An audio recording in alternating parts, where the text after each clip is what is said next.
Start the stream.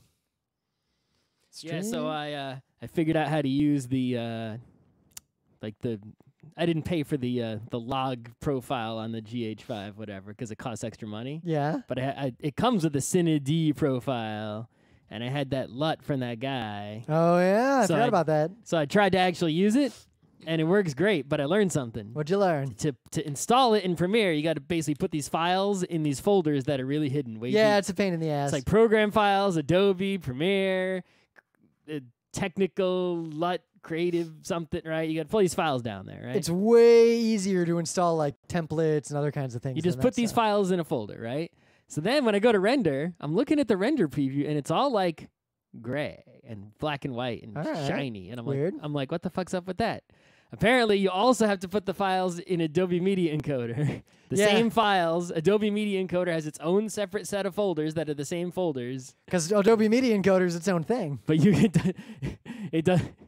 It's like, couldn't this set of folders just be shared among all your Creative Cloud For whatever apps? reason, they're maintaining Adobe Media Control as its own thing, the encoder, despite the fact that the vast majority of people only use it out of Premiere and After Effects. This set of folders that contains templates, fonts, whatever kinds of should all be just one set of folders that's shared among all the Creative Cloud. I don't get it. All right. Anyway, let's just. It totally worked, and it looks good. The only thing is the lighting is still bad because it's coming in from the side. Yeah. But I brightened it up as much as I could. Well, we can play around more with all the footage from ReviewCon. We won't be in a hurry. Well, you have to put, in order for it to work, you have to put certain settings on the camera in advance. Yeah, I remember Chase was telling me it. about how to do that stuff. So it's like I had to set settings on the camera in advance, like minus this and plus that, and Yeah. and then it'll apply properly for good colors. But if you don't do that, if you just choose like standard, then it's like, well, you don't need a color grading because you already got it. Yep. You're letting the camera do it. Of course, actually, I was looking for the ReviewCon stuff. This has a mode that a lot of people use that's really good for that kind of thing, where it basically makes the colors a little like it's like the opposite of cinema. And I saw a couple of people talking about it's really good if you're capturing a lot of 2D surfaces with like text and designs on them, and you want that stuff to really pop, which for board games. Anyway, it doesn't have to be super high quality. Let's just do the show because I want to be done. Oh wow! For once, we had someone join and then leave. Smart. I've never seen that happen before. Wisdom. All right. It's Wednesday, October 3rd, 2018. I'm Rim. I'm Scott. And this is Geek Nights. Tonight, we're talking about middle manager Tonegawa.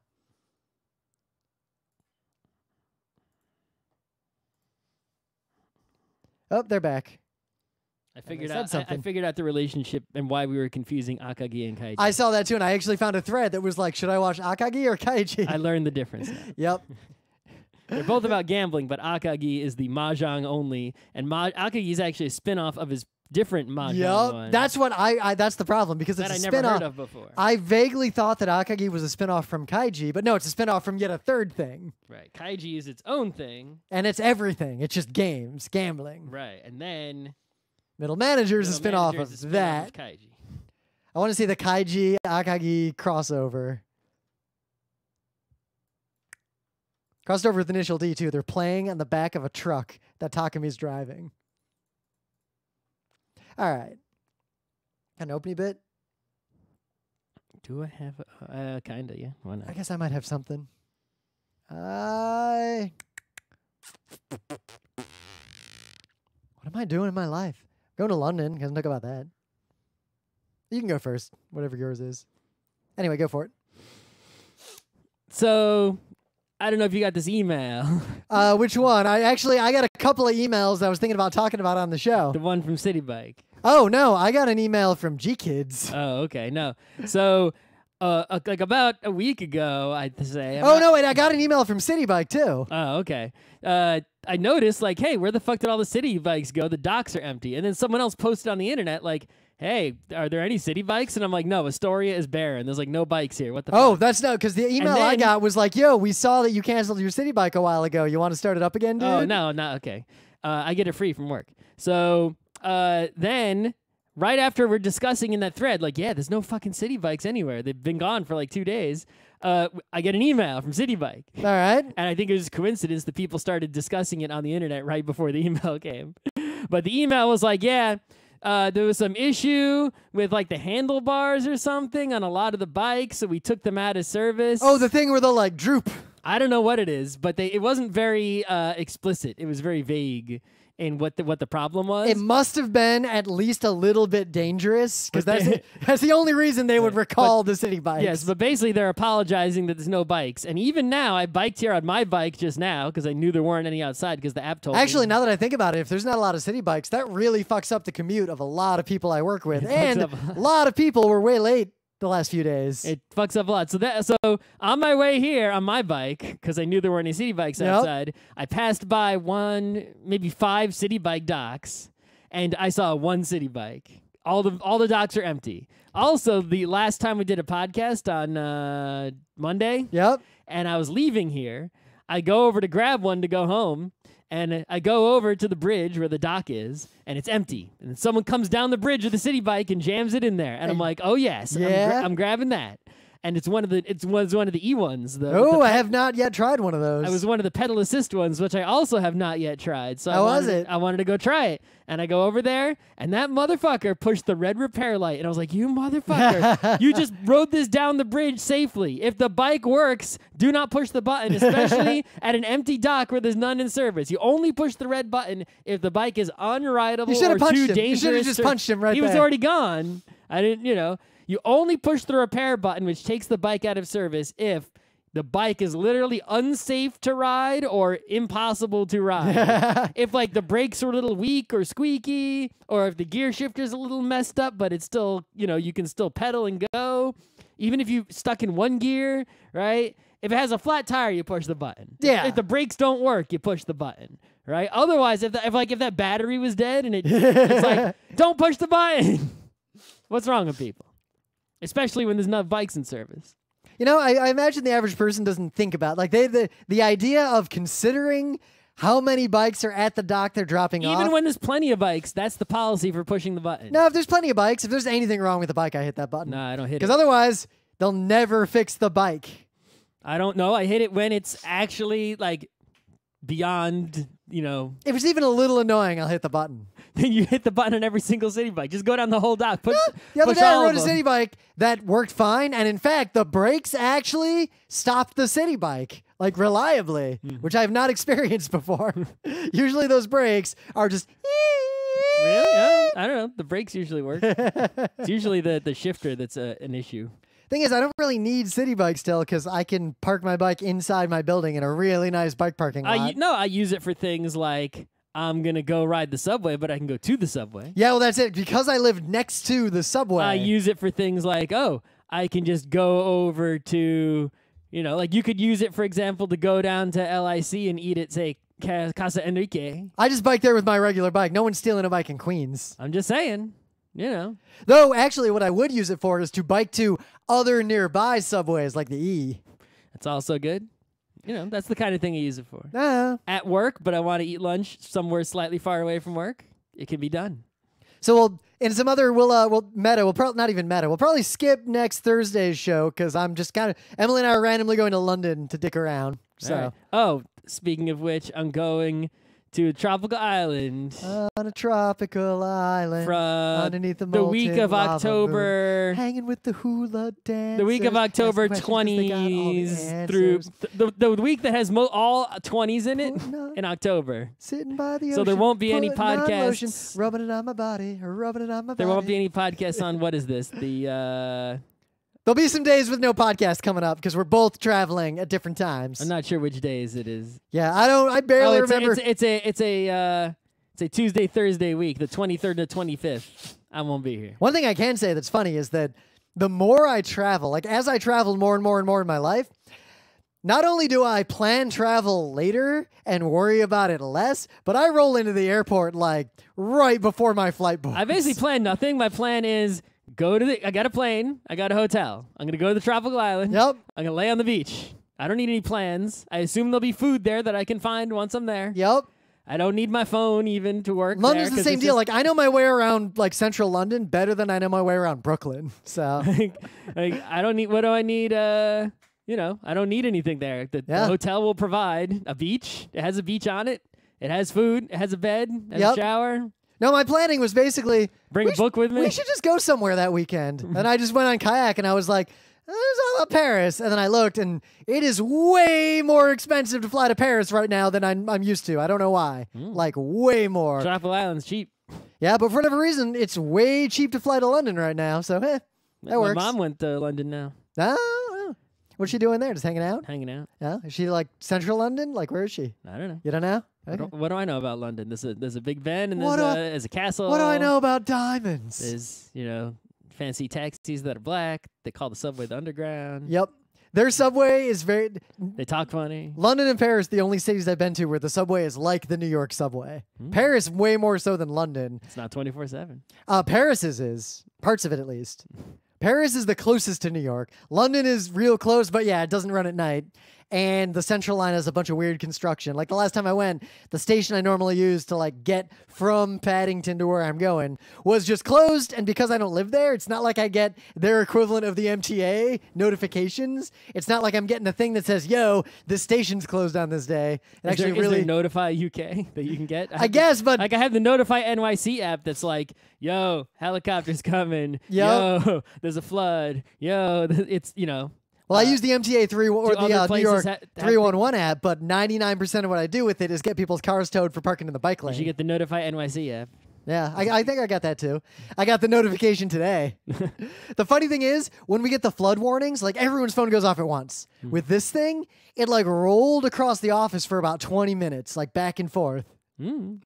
And almost no one knew it was happening. Like, no one knew what it was. Did they just not read news? I guess not. The only people who knew it was coming were the people who pay attention to politics and the young people. All the non-young people who don't pay attention to politics had no idea. And the funniest thing was everyone coming out of, like, the elevator. Like, I was leaving. I was like, everyone who came out of buildings later, it just went off. Like, I guess their phone wasn't getting signal until they came to the ground floor. So, yeah, it's a Wednesday. So, in the news, it looks like there's a... This is perhaps... the epitome of too little, too late, the movie. Well, I don't know what the deal is here. So they're going to make a movie somehow based on Dance Dance Revolution. Konami's money is behind it. Who fucking remembers DDR but us? It's the 20th anniversary of DDR, so that has something to do with it. They did some cool stuff. It's like the new DDR machines have a mode in them, apparently, that they added for the anniversary that lets you load up the menus and stuff so it looks like the old mixes. Ooh. Yeah, that actually gets me really excited. It does, doesn't it? So as much as I make fun, even though DDR is kind of dead, I just really want to play DDR right now. Yeah, why not? But the point is they're making some movie that seems really, really dumb.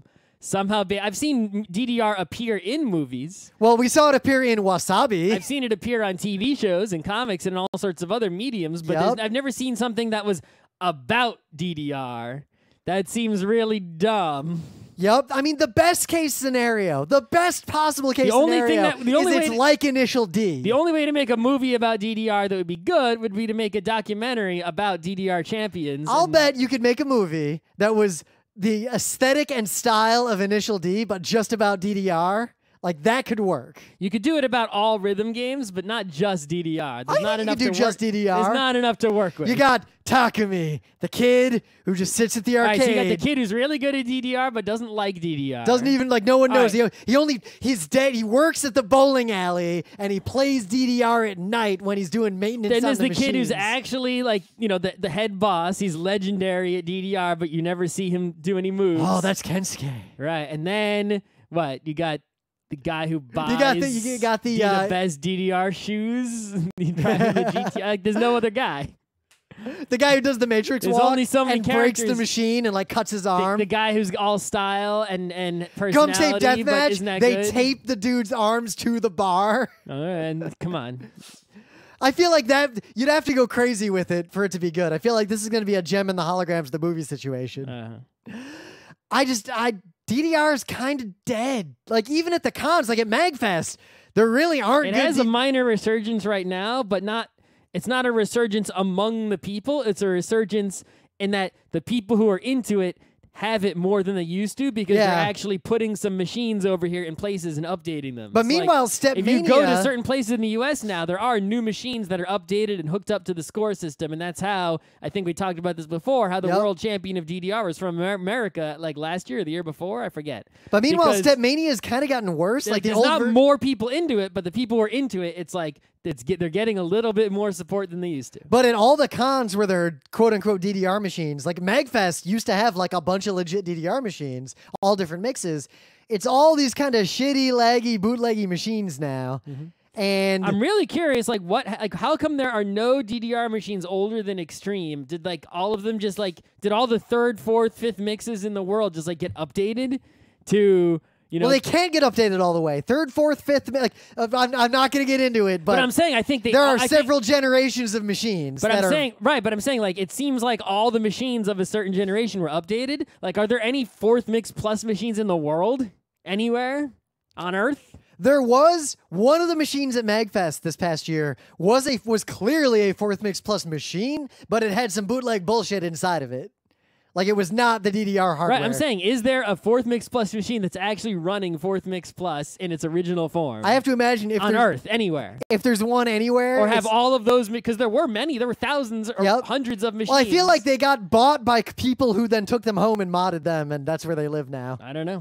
There might be one in Japan. If there's one anywhere, it might be still at the putt-putt. I don't know. That was a regular 4th Mix, not a plus. I know. So, in some other news... Anime Fest and New York Comic-Con are this weekend, and thank Satan that I'm not going.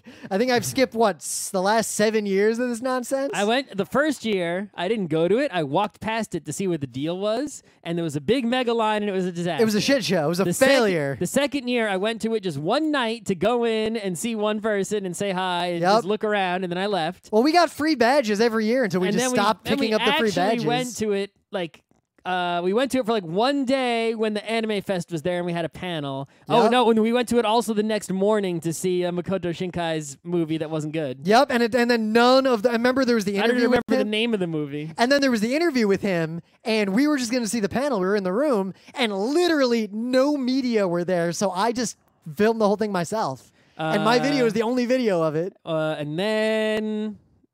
I don't remember, but I went to a bunch of... I haven't been to it in many, many years. I went to more of them and did panels without you, and me and Emily used to get professional badges every year, but there was increasingly just no reason And even to go. when I did go to it, I usually went to it for a day. Like, honestly, New York Comic-Con is now in the class of conventions that are the anti-pattern for how to run a fun, enjoyable, engaging convention for people like us. It's basically San Diego Comic-Con, but worse, but it's in the United States. I mean, it's in New York. The other one, San Diego's also in the United States. So we've talked about how they added the Anime Fest back to it, but with like really. 5 asterisks next to what I just said. Yeah. It's in a different location, not accessible by any form of transportation, that's weird and far away and costs extra. There is no way the Anime Fest thing is going to succeed. Like, I am confident no one's going to go to this thing. I don't know. But there are actually a lot of... events happening around it that are... Oh, yeah, that email that I got from not GeekNights. all, like, there's some, like, there's individual specific things that I've seen people excited for. For example, there is a panel, there's, they're making an official baby metal graphic novel that will supposedly reveal the very... secretive lore to some extent, and the person who made this graphic novel is doing a panel, and people are like, "Oh shit, we got to send in questions, we got to do a live stream." Like, they're organized around this one panel. There's also going to be like some sort of a whole bunch of like anime, idol, J-pop kind of concert situation going on. Yep. There's certain like individual events that on their own are like, "Whoa, that's pretty great," but as a whole, the event seems like not so good.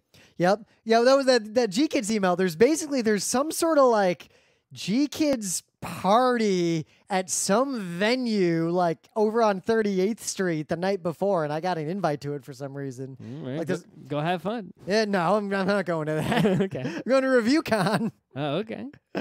So, yeah, but the news is not that. We've talked about all this before. Like, we don't go to this kind of con because it's not for us. It's not fun.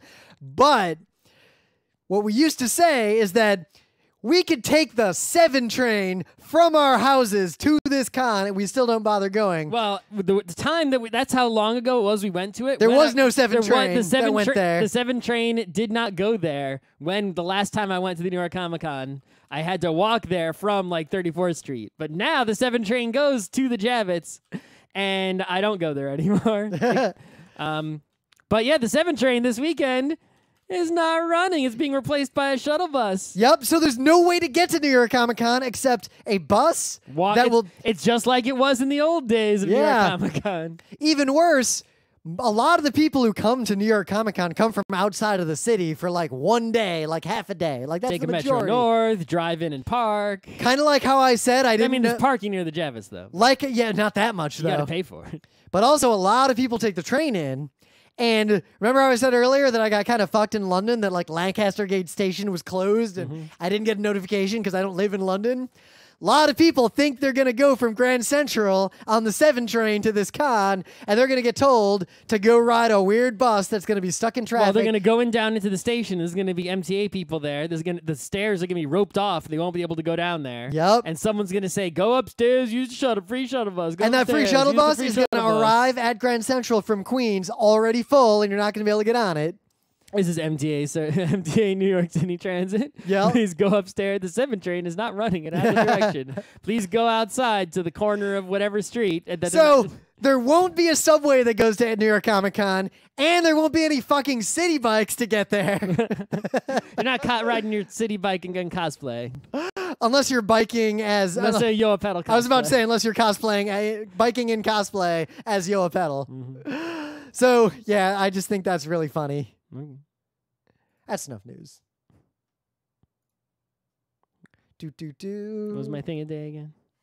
Oh, yeah, the door. Oh, yeah, Pat in the chat says apparently the vendor that used to bring all the good DDR machines just doesn't come anymore at MagFest. Okay. We should get that... Who are they? Can we contact them?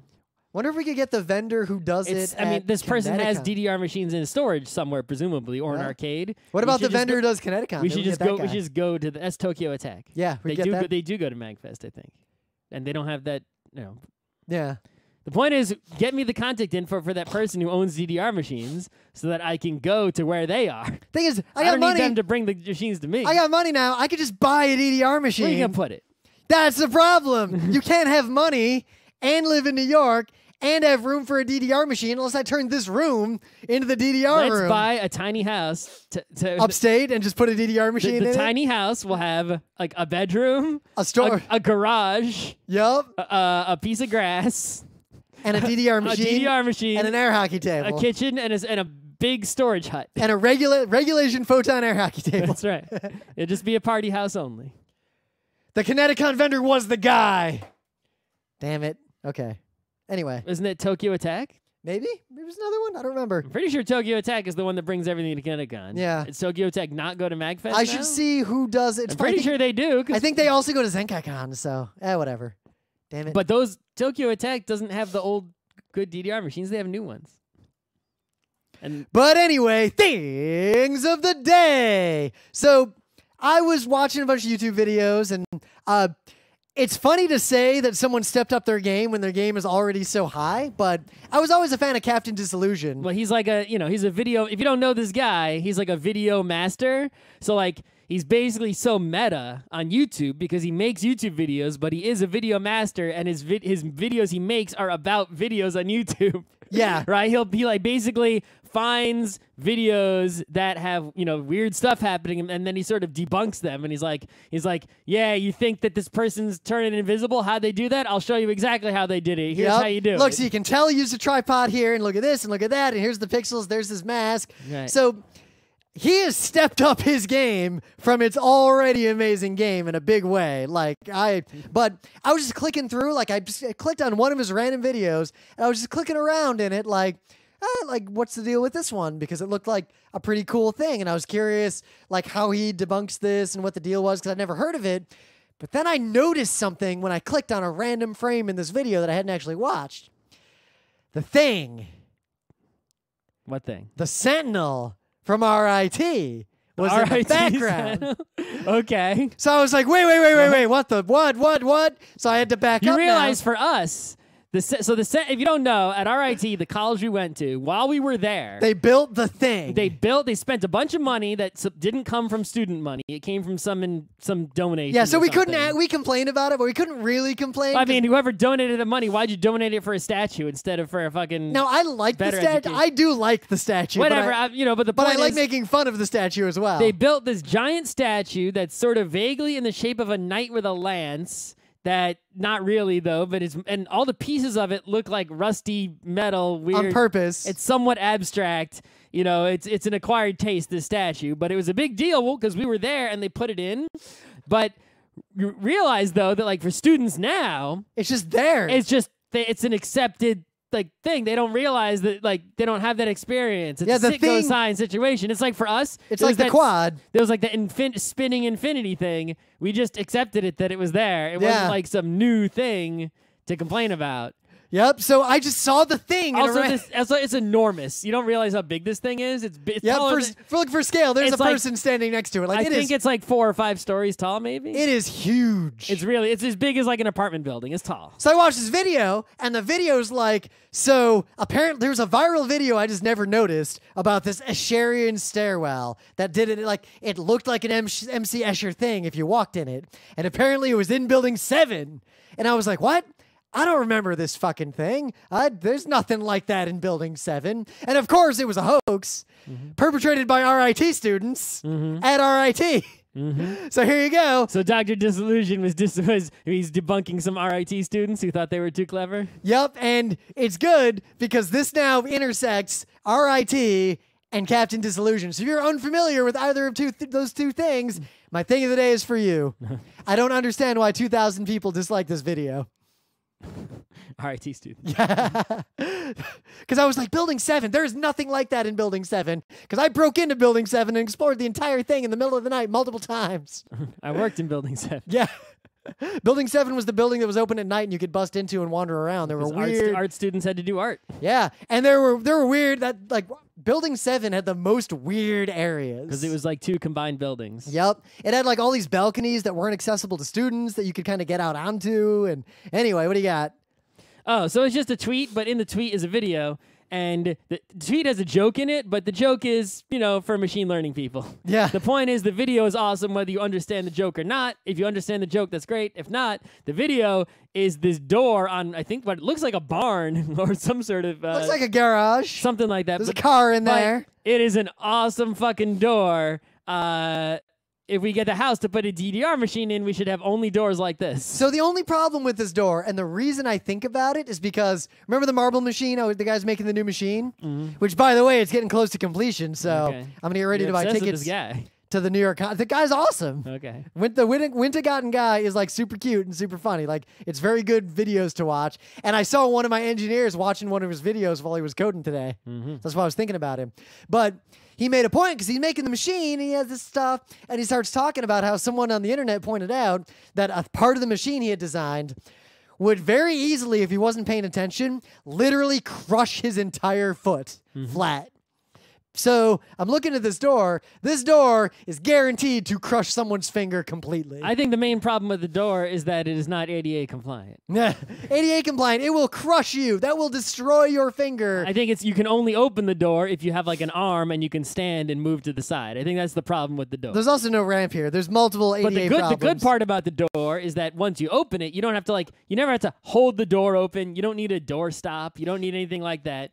Right? You open the door, it's open. That's just a portal. You can open the door a little bit and close it, it's closed. Yeah, but it does use... and it's cool. And it is cool. Like opening the door. It will provide you joy whenever you enter or leave the space. In the meta moment, the GeekNights Book Club book is apparently still Homer's Odyssey. It is not. Still not updated. That was the the one thing that I planned to do today that I didn't do because I was busy editing Judge Anime by its cover, Winter 2018, which is now rendering, and I'll upload it when I get home. So yes, if you don't remember, while I'm uploading it, I will update the website of frontrowcrew.com to say that the current book club book is not Homer's Odyssey, but is instead Arthur C. Clarke's Space Odyssey 2001. So judge anime by its cover. I'll link to the playlist. We've done this a bunch of times. The new one's just about to go out. We review every coming season of anime before it comes out, based solely on the information on Anacharts. And we're pretty accurate about the quality of these shows and whether or not they're worth watching. Other meta, we already talked about what shows we are and aren't doing in the near future because of trips to London and tropical islands.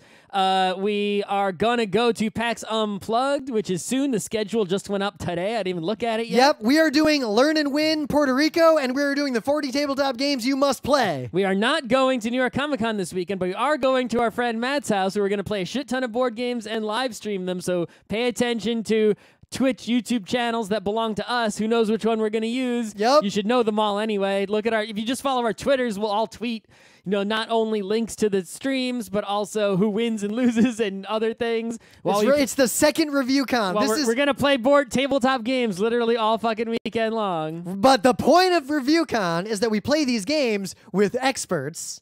All of us. Like, we're all experts at tabletop. And then we load up on games for us to review on Tuesday shows going into the future. And we're going to up that game. We're going to get commentary from the other people. So it's not just going to be Rim and Scott do a normal Geek Nights episode. We're actually going to get the commentary from the other experts. And we're going to play some weird games. And we'll have a lot to talk about. All right. Also, are we going to go to Anime NYC or not? Nah. I just didn't. We're not even going to go to it for one day? We could go to it for one day, but we're not going to do a panel at it. Not because, I didn't submit anything, because I realized they have a policy around, like, they had this really big thing in their panel thing around how you can't show, like, do you have permission, like written permission for clips and stuff like that you want to include in your panel. All our good anime content involves showing stuff, and I didn't want to go through that hassle. Okay. Because the only other anime content we have that doesn't involve that is really good, but it's really stale. Like, we haven't written a new anime panel like that in 5 plus... Because we stopped going to Anime Boston. Yeah, in 5+ years. How much do tickets cost for one day of Anime I have NYC? no idea. All right, we'll have to take a look at it. When is it? I have no idea. Okay. We have so many PAXs to deal with, plus MagFest, and ZenkaiCon, at least for me, that I just don't have time. Like, I'm running out of room to deal with cons. Anime NYC, which is not the thing that's happening in conjunction... Is legit. With the New York Comic-Con this weekend, is a different anime con, though it's also in the Javits, is on November 16th through 18th. Order by October 15th to get your tickets mailed. Oh, we can still order them and get them mailed. Yeah, how much are they? Let's see. Who even knows? Anyway. I don't know what conventions cost anymore. A mega ticket. No, it's some bullshit right there. All right, Sunday ticket, $40. No, that ain't bad. Maybe. We'll see. We'll see. So, we watched an anime, and we're going to review it. And before we get into that, we need to point out that Akagi and Kaiji are not the same thing. Right, so who's the creator of this? What's the guy's name? Oh, God, I don't remember. Go to Wikipedia. So, this is a person who made these manga, and there's anime based on 2 of these mangas. Or 3, maybe 3. Anyway, 3. So... First, they made one, I forget what it's called, because no one's ever talks about it. Yep. But there was a spin-off of this manga they created. It was a manga about Mahjong. There was a spin-off called Akagi, which is also about Mahjong. And that Akagi became an anime. And that's when I first heard of it, because I saw this Akagi Mahjong anime. Then there was a brand new thing unrelated to the first things called Kaiji, which I confused with Akagi, but I knew that it was related because it had the same exact art style. It was clearly by the same creator. The animes and the mangas looked the same. I thought it was also about Mahjong. It's not. Kaiji is about gambling in general and not just about Mahjong. Yep. And because I vaguely knew that, like, Akagi was a spinoff or something, and... we got these things confused until just now. Yep. And apparently most of the internet also confuses and conflates them from what I can tell. Right. Anyway, there was a spin-off of Kaiji that we judged last season on Judge Anime by its cover called Tonegawa Middle Manager whatever. So yep, there's a lot of different English titles for it. The Chronicles of Middle Manager Tonegawa, Middle Management Blues. Right. So here's the deal. In Kaiji, I've never watched Kaiji, but in Middle Manager, they give you basically summaries of what happened in Kaiji, so you can sort of figure out what the deal is. It seems like what happened in Kaiji is an evil company, right? Yep. And the boss of this evil company was the most evil head boss person. And he's bored. So he got his employees to create this ridiculous gambling game of death. And Kaiji, the main character of Kaiji, got involved in this horrible gambling game of death. And that game existed to entertain the big evil guy in charge of the company. Yep, and like the second boss, like the sub-boss of the show was this Tonegawa guy who was like the second in command. The second in command was this guy named Tonegawa, who did most of the work setting up this evil game of death. So, what is Tonegawa's middle manager? It's a completely separate anime that shows you how Tonegawa, the middle manager, second in command of the evil company whose boss is the head boss, he's basically the vice president. Tonegawa's the vice president. It shows you how the main character is the second in command guy. It shows you the story of how he created the game of death, which I presume is the main plot of Kaiji itself. And it's literally like he's thinking about going to golf, and he's like a middle manager, like doing HR paperwork or whatever. And then the big boss is like, yeah, I need you to make a game of death for me. So it ruins his weekend and his job. Like, he gets a team together. And it's literally just like board meetings and HR shit and like, how do I put this together? And office jokes like Dilbert. Yup. But at the same time, like, even though he's also a bad guy, he's also terrified of his insane boss. Yep. But he's also trying to keep his, the people below him under control. But he's also trying to be like good manager. Right. He's like, his boss is a crazy bad evil dude who everyone's scared of, right? But he isn't trying to learn the names of all his subordinates so that he can gain their loyalty. So that bit was actually really funny. And they all have names that like are too similar to each other, and he's going crazy, but he's also trying hard to actually remember them and gain their trust. But it's like they hate him, they like him. He's trying to make he takes them to a barbecue to try to make them like him so that they'll come up with good ideas. He accepts all their ideas, but then when the boss comes in, he has to berate them all. Now, it's pretty funny, and I watched a bunch of it. I'm probably not going to finish it. I only watched like 3 episodes. I watched like 7, but basically it's pretty funny. Like, it's worth watching a few episodes, especially like the first couple. When he's trying to learn everyone's names, it's actually really funny. That's the funniest part. But as it goes on, I guess the problem is you don't actually need to see Kaiji at all. Right. It gives you these flashbacks and summaries of what happened in Kaiji. In like excruciating detail. Like literally the beginning of the first episode is like this very long summary of what happened in Kaiji. At least I assume. I don't know if there are other things happened in Kaiji that they're not summarizing because I didn't watch Kaiji. Yeah. But I feel like I don't need to watch Kaiji now because I got a cliff notes of it, right? Yep, because it spoils stuff. Like, it tells you what happens to him in the end. But on the other hand, I don't... even though it summarized the events of Kaiji, I don't care about Kaiji or the events of Kaiji. So many of the jokes are referencing or basically tied to the story of Kaiji that it's like, oh, here's how they came up with that particular game of death that happened in Kaiji. It's like, well, I don't care about Kaiji because maybe if I had seen Kaiji, it would be funnier. Oh my God, the scene when that's the other really good scene in the early episodes where they're workshopping like high-level ideas for games of death. And one of the guys is like, what do you say? Something like, what if we make them play poker, but they're betting their own blood? And that was actually a really good idea. Right? Anyway, the point is, if you've seen Kaiji and like Kaiji, a lot of the jokes in this show will hit harder. You don't have to have seen Kaiji to watch this show, but I think you will, because you care less, it will be less funny and there'll be less tying you to it. Now, in one way, the concept is really solid.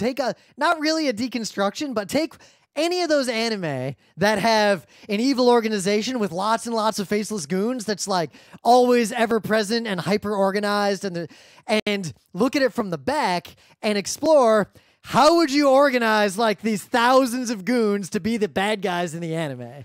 Right. It's like usually when you watch a typical, show, right, that's an action show or whatever, where there's good guys and bad guys, you see mostly focusing on the good guys and a few scenes of the bad guys so that you know what they're up to. But like right? the thousands of just faceless dudes in sunglasses who get shot in noir. Right. Like, who organized them? What if you're who watching pays them? Thundercats, but it was mostly what are the mutants up to when the Thundercats are just dicking around and there's not a fight going on. That's one thing He-Man did well. He-Man spent equal time on Skeletor. A little, right? But imagine if the show was just like, you know, Skeletor on all the days when they're not fighting with He-Man. Yep. When he's like preparing to fight, you know. What? What? You know, like Starscream just, you know, chilling with some Energon cubes or whatever. And I really like that concept, and the show pulls it off okay, but there's a fundamental problem that makes, like, there's a poor aspect of the execution in that it'll make really good jokes, but then it'll go way out of its way to explain the joke, to make sure you got the joke, to double reinforce what the joke is referencing, and it almost, the jokes are funny, but it really brings them out too much and just drags everything out too far. Right. And that funny joke about the trying to memorize the names of all the employees. It's like that goes on for like minutes. It's like it was funny, and now why you still? It's like someone just keeps telling the joke. Like, hey, why the chicken cross the road to get to the other side? To get to the other side, get it? And I guess why did the chicken cross the road to get to the other side? You get it? And on one hand. Why did you cross the road for like 2 minutes? Someone just keeps going on. Yep. It's like it was funny the first time, but why are you still telling the joke again? Now, on one hand, it's clearly parodying the style of Kaiji. Like, it'll cut to someone who's thinking, like, well, if I do this, then he'll do that. So therefore, lots of internal monologue, which is good. Yep, I like that. A bit of, you know, it's just the timing of it. Well, that's it. Things are stretched out too long, right? And there is zero comedic timing. The timing of the comedy is just wrong. It's like the joke is perfectly good, and it's just there's no timing whatsoever. Yep. It's like the literal opposite of Nichijou, where the jokes are very simple or absurdist, or often completely nonsensical, but the comedic timing of Nichijou is so perfect. And this completely fails to execute at any point on the timing and cadence of a joke. Only the content of the joke is conveyed. And that's the fundamental flaw of this. And I feel like it's a common problem in almost all of these parody anime that I've seen. I feel like what the show like the Fist of the North Star parody. This show would have been way better if it was a short show, like Devilman parody, like a Damago Dobutsu, and they were forced to squish it because they're trying to fill this full episode length. I think that's the reason that I think it feels like they didn't have enough material to work with. They had to stretch it out. Yeah. Or they could have just crammed 2 episodes into one and told more stuff. Yeah. That could have worked also. But they could have, or you know what they could have done too is if they'd aimed it at the audience of people who have already seen Kaiji and are fans of it. Well, I think they did, but it's like they aimed it at them, but they tried to make it so that anyone could watch it. It's like they should have given up on the people who haven't seen Kaiji. Because at least, like, remember that that Devilman parody thing that we watched a long time ago? Like, all those other weird parody anime, they tend to do the opposite, and they don't explain shit. Yeah, there was I think it was a Fist of the North Star, like, working in a grocery store one where they're all chibi or something, and they didn't explain nothing. Which was fine, but even then... And even as someone who's seen all of Fist of the North Star, I couldn't even watch it. Also, it wasn't funny. Yeah, well, that's the thing. That show... The content wasn't funny and the execution wasn't good. This show, the content is great and the jokes are great. It's just the comedic timing falls so flat that it really kills the momentum and it's hard to keep watching. You know, it is funny. What's the Chibi Lotus Wars one? Oh, the Lotus Island. Lotus Island. And That's also Mini Pato, but there's not a lot of Mini Pato. Yeah, Mini Pato really relies on having seen Pat Labor, though. Yeah, it does. Like, if you haven't seen Pat Labor, you're just like, what? If you haven't seen Pat Labor, why would you even think about watching Middle Manager Tonegawa when you can go watch Pat Labor, which itself has a lot of comedy in it, even though it is not a comedy primarily. But I guess what I would say, I'd recommend watching one episode of this, partly because then you'll see what the deal is, and you'll see, like, kind of what the deal is with Kaiji, and it'll tell you if you like either or both. I would recommend watching Kaiji. See if it's a thing you like. Watch 1 or 2 episodes of it. If it is, good. If not, then don't watch anything. Don't watch any of it ever again. But if you do like Kaiji, well, you can finish watching Kaiji, and then if you need some humor that will probably, you know, not be as lost on you, you can then watch The Middle Manager and maybe even watch Akagi or who knows what. Anything else created by, what's the person's name? Oh, I didn't even pull it up. You didn't pull it up? Nah.